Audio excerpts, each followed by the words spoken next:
What's going on, YouTube? We're a few days out until 2K21 officially drops for the current gen, and there's been a number of updates and information that have been going around the 2K community.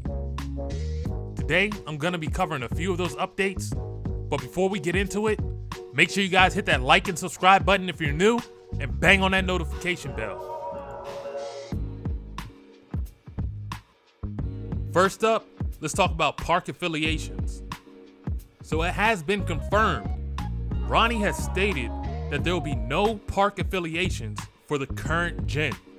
And he said that this is because the affiliations create a split within the community. And this split created a number of different issues that they couldn't solve. Now, for next gen, he has not confirmed or denied whether there be affiliations or not.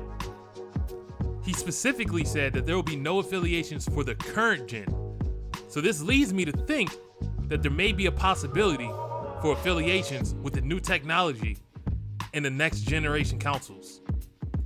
Now, let's talk about your MyCareer and your MyPlayer.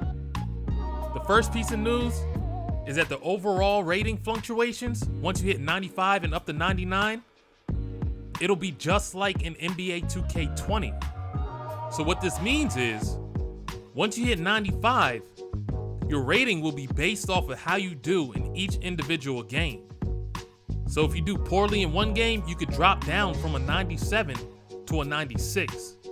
Now, I wasn't a big fan of this mechanism because just for the simple fact that you can win a game, not touch the ball, just doing your job on offense or defense, and your rating will still go down. For me, this was kind of an issue, but at the same time, again, it wasn't too big of an issue for me to actually complain about it. Now, let's move on to your MyPlayer animations. Mike Wang tweeted that the dribble tiers and the dunk rating requirements will all relatively be the same as last year. Mike Wang also tweeted that the jump shot creator will not have to be unlocked anymore, and that it will be available once you create your MyPlayer. This is definitely an upgrade for me. I know last year in 2K20, I definitely didn't like having to play through the career mode just to unlock the ability to customize my jump shot. For me, this was a huge upgrade, and it just makes sense. Why should you have to wait to play multiple games just to unlock a customized jump shot? Especially if it's your own MyPlayer, they should let me be able to customize him to almost the fullest extent. Speaking about jump shots, if you've been able to play the demo, you'll notice that the shot meter is a little bit different than last year. Actually, it's a lot different. It's based off a directional meter.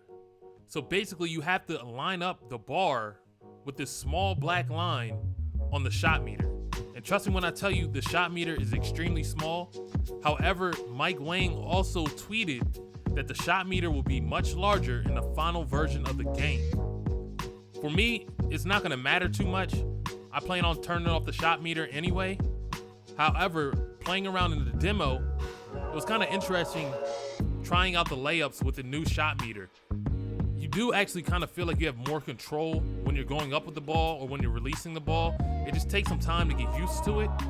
And trust me, it's definitely not like anything I've ever played before in terms of 2K, but it is an interesting concept, and I probably will try it out for a little bit starting off the year. But I know I'm gonna switch back to just turning off that shot meter, because the ability to switch back to 2K20's version of the shot meter or just to turn it completely off is still available in the game. So it's really just up to your preference, your shooting preference. But they did say that the new 2K21 shot meter is gonna create a skill gap between the competitive and the non-competitive players, just to make a difference between those individuals that are very skilled at shooting and those that are not. The last piece of news that I have for you all is that there will be 40 new jump shot landing animations that will be added to the game. And one of those is a Dame Dollar bye-bye celebration. This one is definitely gonna be used a lot in the park because I just know that people like to taunt. One of my favorite animations in 2K20 was a Russell Westbrook Rock the Baby. So I just know that this Dame Dollar, especially with him being on the cover, I know a lot of shooters are gonna have this as a jump shot landing animation. Okay, so that's just a quick update on some of the news that 2K has dropped. As we're approaching the release date, 2K just keeps on dropping more updates and trying to clear up some of the questions that the community has been asking.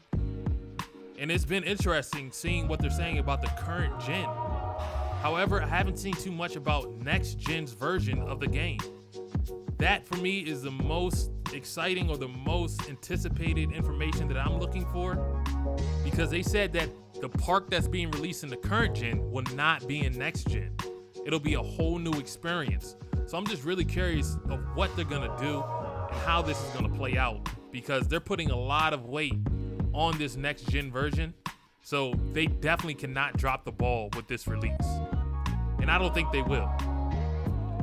But that's all I have for you guys. Thanks for watching. If you're new to the channel, make sure you guys hit that like and subscribe button. And remember to bang on that notification bell. And I'll catch you guys in the next one.